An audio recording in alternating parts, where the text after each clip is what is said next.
Breaking news చూద్దాం. వానాకాలం season కు రైతులకు పెట్టుబడి సాయం కింద రైతు భరోసా నిధుల విడుదల చేసింది రాష్ట్ర సర్కార్. నిన్న తొలి విడతగా 2 ఎకరాల వరకు భూమి ఉన్న రైతుల ఖాతాల్లో నిధులు జమ చేసింది. రైతులందరి ఖాతాల్లోకి ఎకరానికి 6,000 చొప్పున రైతు భరోసా నిధులు వేసింది. ఎకరం లోపు ఉన్న 24.22 లక్షల మంది రైతులు, 2 ఎకరాలు ఉన్న 17.02 లక్షల మంది రైతుల అకౌంట్స్లోకి డబ్బులు జమ చేసింది.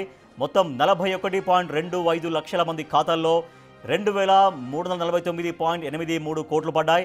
రైతు భరోసా నిధులపై అన్నదాతలు హర్షం వ్యక్తం చేస్తున్నారు. సకాలంలో రేవంత్ సర్కార్ నిధులు సమకూర్చడం సంతోషంగా ఉందన్నారు. కరెక్ట్ టైంలో డబ్బులు వేసినందుకు ముఖ్యమంత్రికి రైతులు ధన్యవాదాలు తెలుపుతున్నారు.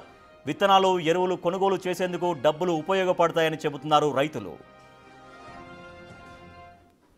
ప్రవేశపెట్టిన రైతు భరోసా నాకు ఎకరంన్నర 9,000 రూపాయలు పడడం వల్ల వానాకాలం సీజన్లో పత్తి విత్తనాలు, వరి విత్తనాలు తెచ్చుకోవడానికి మాకు సంతోషంగా అనిపించింది.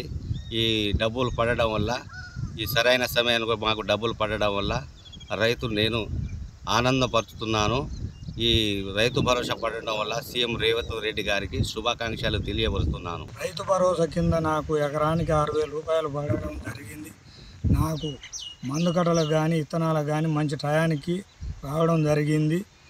ఈ విధంగా పడడం వల్ల రైతులకు ఈ టయానికి పడడం వల్ల మంచి మేలు జరుగుతుంది.